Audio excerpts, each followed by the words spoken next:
விஸ்வா, நான் இப்பவும் சொல்றேன், எந்த குழப்பமும் இல்லாம அவளை தலைமொழிகிடு. வாய் தவறி கூட அவளோட சேர்ந்து வாழ்றேன்னு சொல்லிடாதப்பா. அப்புறம் உன் அம்மாவை நீ உயிரோடவே பார்க்க முடியாது. அண்ணி, என்ன நீ இப்படி எல்லாம் பேசுறீங்க? அண்ணனை கொன்னவ அவ. அவளை எப்படி இவன் ஏத்துக்குவான்? விஸ்வாவை நம்புங்க. நீங்க நம்பிக்கையோட வாங்க நீ. விஸ்வா உங்க மனசை கஷ்டப்படுத்த மாட்டான். ஆமா அத்தை, கண்டிப்பா மாமா உங்க நம்பிக்கையை காப்பாத்துவாரு. வாங்க மாமா, உள்ள போலாம். வா விஸ்வா, வாங்க நீ.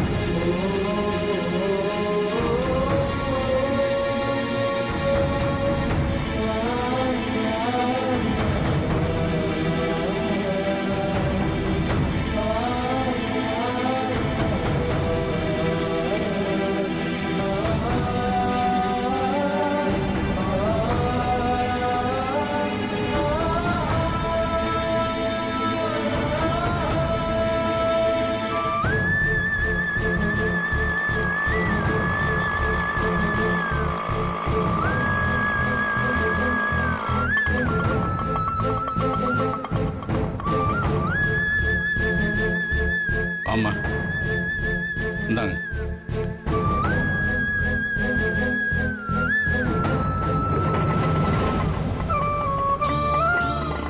நந்தினி,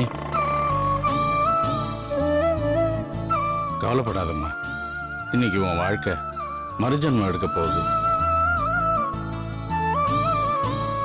இன்னையிலேருந்து இனிமே நீ மாப்பிள்ளையோட சேர்ந்து சந்தோஷமா வாழப் போற. ஆமா நந்தினி, இதுவரைக்கும் அம்மாவுக்காக உன்னை ஒதுக்கி வச்சிருந்த மாப்பிள்ள இன்னைக்கு எல்லார் முன்னாடியும் உன்னை ஏத்து பாருமா. ஏன்னா இன்னைக்கு அவர் எடுக்க போற முடிவு எவ்வளவு முக்கியமானதுன்னு அவருக்கு நல்லா தெரியுமா. உன்னையும் உன் குழந்தையும் அவர் எக்காரணத்தை கொண்டும் கைவிட மாட்டாருமா. வாமா, நம்பிக்கையோட வாமா.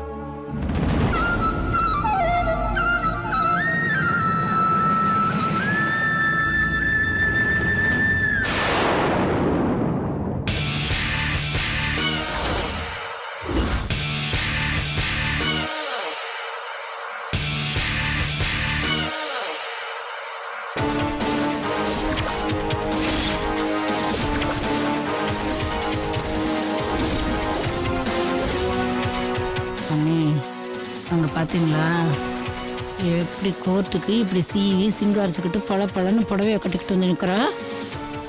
மானம் கட்டவா, மானம் கட்டவா.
வாமா, போலாம்.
இந்த வழக்கில் சம்பந்தப்பட்டிருக்கிற மிஸ்டர் விஸ்வாவும் மிஸ்ஸஸ் நந்தினியும் கொஞ்சம் என் முன்னாடி வாங்க.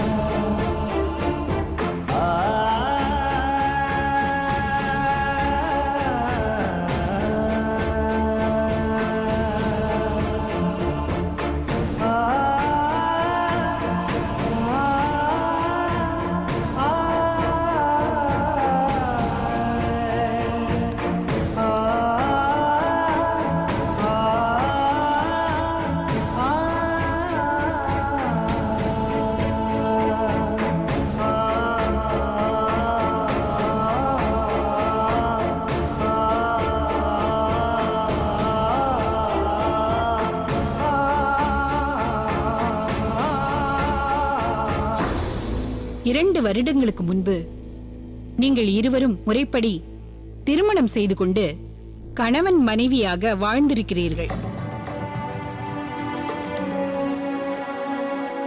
அதன் விளைவாக உங்கள் மனைவி மிஸ்ஸஸ் நந்தினி வயிற்றில் உங்களுடைய குழந்தை தற்சமயம் 5 மாத கருவாக வளர்ந்து வருகிறது. இதற்கிடையில் உங்கள் இருவருக்குள்ளும் ஏற்பட்ட கருத்து வேறுபாடு காரணமாக நீங்கள் இருவரும் கடந்த 4 மாதங்களாக ஒருவரை ஒருவர் பிரிந்து வாழ்கிறீர்கள். அது மட்டுமின்றி மேலும் சேர்ந்து வாழ விருப்பமில்லை என்று நீங்கள் இருவரும் சம்மதித்து கையெழுத்திட்டு விவாகரத்து கேட்டு மனு கோரி இருக்கிறீர்கள். நான் சொல்வது அனைத்தையும் நீங்கள் இருவரும் ஒப்புக்கொள்கிறீர்களா?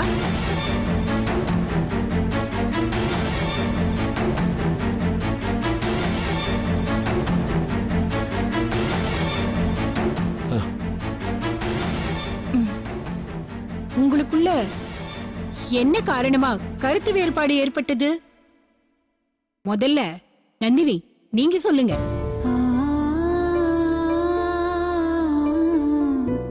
பெண் குழந்தை பிறந்தா இந்த சமுதாயத்துல ரொம்ப கஷ்டப்படுங்கிற நினைப்பு என் மனசுல ரொம்ப நாளாவே இருந்தது. அதனால எனக்கு பெண் குழந்தைய பிறக்க கூடாதுன்னு என் ஹஸ்பண்ட் கிட்ட நான் அடிக்கடி சொல்லிட்டு இருந்தேன். ஆனா என் வயித்துல வளருது பெண் குழந்தைன்னு என் ஹஸ்பண்டுக்கு தெரிய வந்தது. அந்த விஷயத்தை என்கிட்ட சொல்லாம மறைச்சு என் வயித்துல வளருது ஆண் குழந்தை தானே பொய் சொன்னாரு.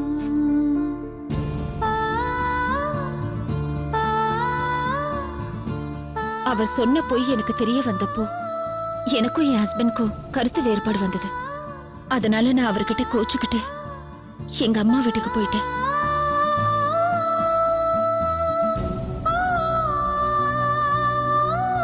பெண் குழந்தை பிறந்தா அது இந்த சமுதாயத்துல ரொம்ப கஷ்டப்படுன்னு நீங்க நினைச்சது தப்புன்னு உங்களால இன்னும் உணர முடியலையா?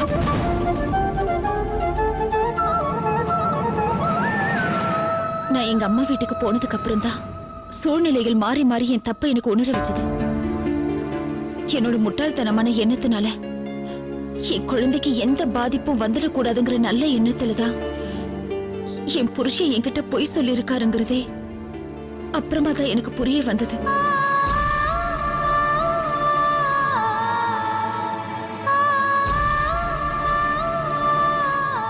உங்க ஹஸ்பண்ட் மேல எந்த தப்பும் இல்லைன்னு உங்களுக்கு புரிஞ்சதுக்கு அப்புறமும் எதுக்காக விவாகரத்துக்கு சம்மதிச்சு கையெழுத்து போட்டு கொடுத்தீங்க?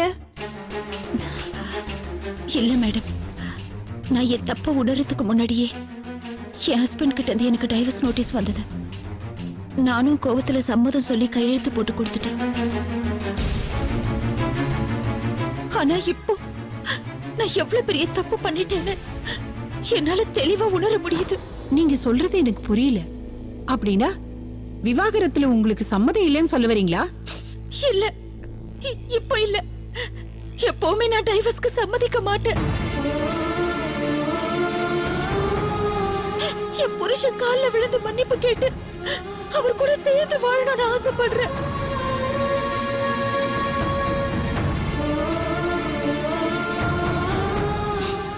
மேடம், உங்களை கையெடுத்து கும்பிட்டு கேட்டுக்கிறேன். இந்த பாவி மேல கருணை காட்டி தயவு செஞ்சு என் புருஷனோட என்ன சேர்த்து வச்சிருக்க.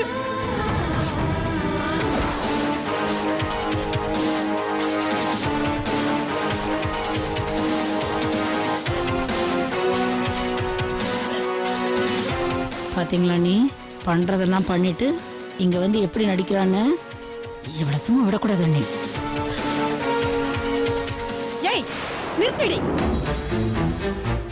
என் புள்ளைய எத்தனை நாள் படுத்தின பாடு பத்தாதுன்னு இப்ப வந்து நல்ல மாதிரி நாடகம் ஆடுறியா? ஜெயஜம்மா, இவளை நம்பாதீங்க. இவ ரொம்ப மோசமானவ. என் புள்ளைய இன்னும் பாடு படுத்தணுங்கிறதுக்காக அவ இப்படி எல்லாம் நடிக்கிறா. தயவு செஞ்சு நீங்க அவளை நம்பாதீங்க. Order order order. அமைதியா உட்காருங்க. கோர்ட்ல சம்பந்தப்பட்டவங்களை தவிர வேற யாரும் பேசக்கூடாது.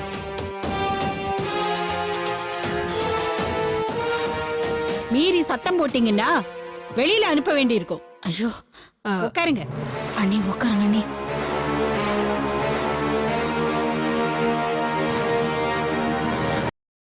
நீ சொல்லுமா. மேடம், என் புருஷ மனசை புரிஞ்சுக்காம அவரை கஷ்டப்படுத்துறது தப்புதான். அதுக்காக எனக்கு நீங்க என்ன தண்டனை வேணாலும் கொடுங்க, நான் ஏத்துக்கிறேன். தயவு செஞ்சு என் புருஷனோட என்ன சேர்த்து வச்சிருங்க. ஒரு நிமிஷம் அமைதியா இருமா. மிஸ்டர் விஸ்வா, ஆரம்பத்துல உங்களுக்குள்ள இருந்த கருத்து வேறுபாடு காரணமா விவாகரத்துக்கு சம்மதம் தெரிவிச்ச உங்க மனைவி இப்போ உங்களை பத்தி தெளிவா புரிஞ்சுகிட்டு உங்ககிட்ட மன்னிப்பு கேட்டு உங்களோட சேர்ந்து வாழணும்னு விரும்புறாங்க. இந்த சூழ்நிலையில உங்க கருத்து என்ன?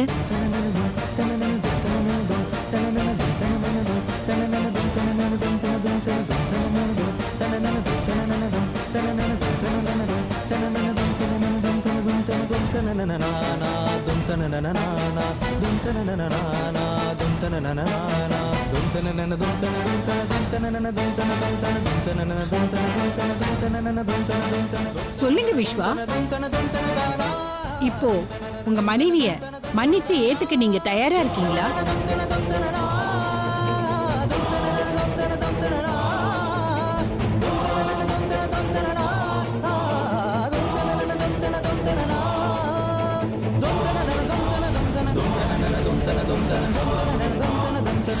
என்னை விட இந்த உலகத்துல எனக்கு யாருமே முக்கியம் இல்லம்மா. இனி நான் உன் பேச்சை மீற மாட்டோம்மா.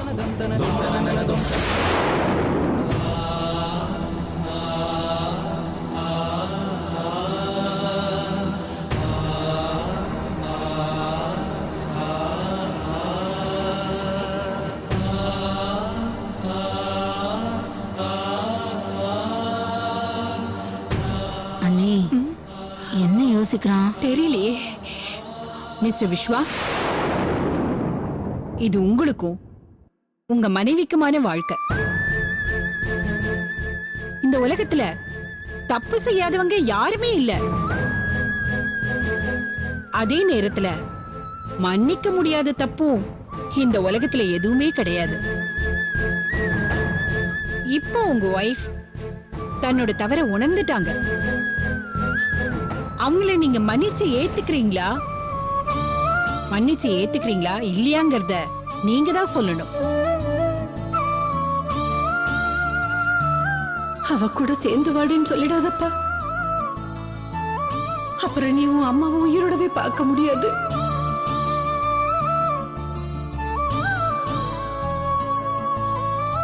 சொல்லுங்க விஸ்வா, நீங்க அவங்கள மன்னிச்சு ஏத்துக்கிறீங்களா?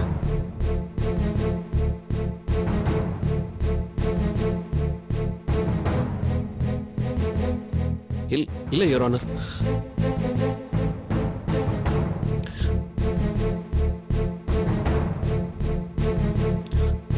அவ கூட சேர்ந்து வாழ எனக்கு விருப்பம் இல்லை.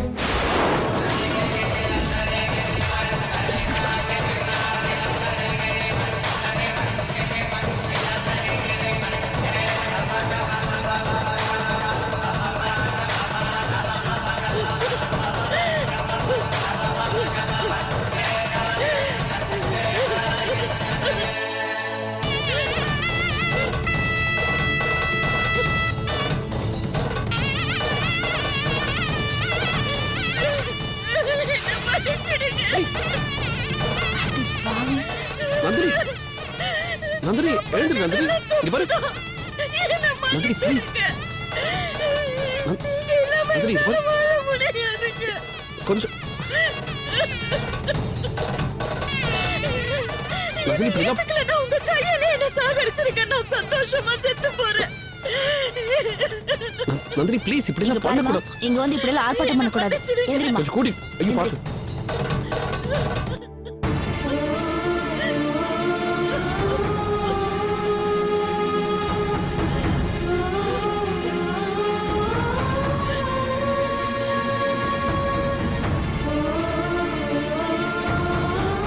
இங்க பாருமா, கோர்ட்ல இந்த மாதிரி எல்லாம் ஆர்ப்பாட்டம் பண்ணக்கூடாது.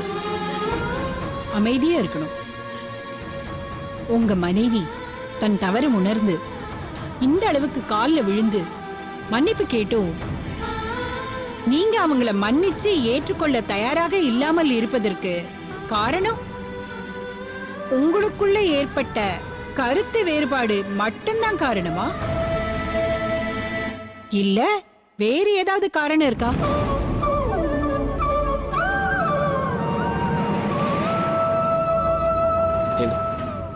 எங்க அப்பா சமீபத்துல இறந்துட்டாரு. அது நான் நான் நான் ஒரு ஆக்சிடென்ட்ல அப்போ ஹாஸ்பிட்டல்ல இருந்தேன். ரொம்ப சீரியஸான ஆக்சிடென்ட். நான் பொழைச்சி வந்ததே ரொம்ப கஷ்டம். அந்த விஷயத்த எங்க அப்பாவுக்கு நாங்க தெரியப்படுத்தல. ஏன்னா அவர் ஏற்கனவே ஹார்ட் பேஷண்டா இருந்தாரு. இந்த மாதிரி ஷாக்கிங்கான ஒரு விஷயத்த சொல்லக்கூடாது, சொன்னா அவர் உயிருக்கே ஆபத்தாயிடும்னு சொல்லி டாக்டர்ஸ் அட்வைஸ் பண்ணியிருந்தாங்க. அதனால நாங்கள் சொல்லாம வச்சிருந்தோம்.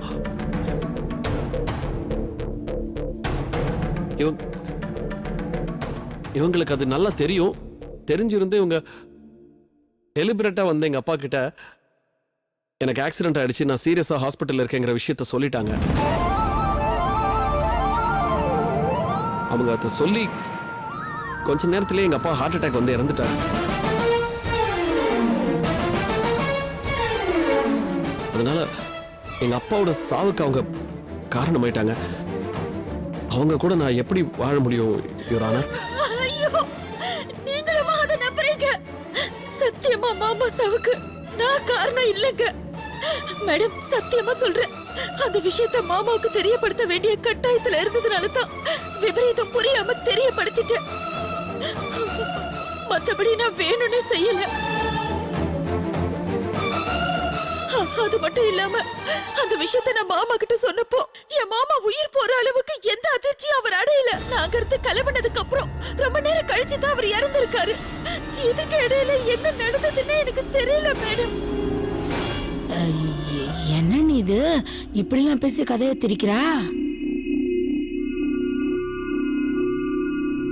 I'm sorry your honour. இந்த ஆராய்ச்சிலாம் இப்ப எனக்கு வேண்டாம்.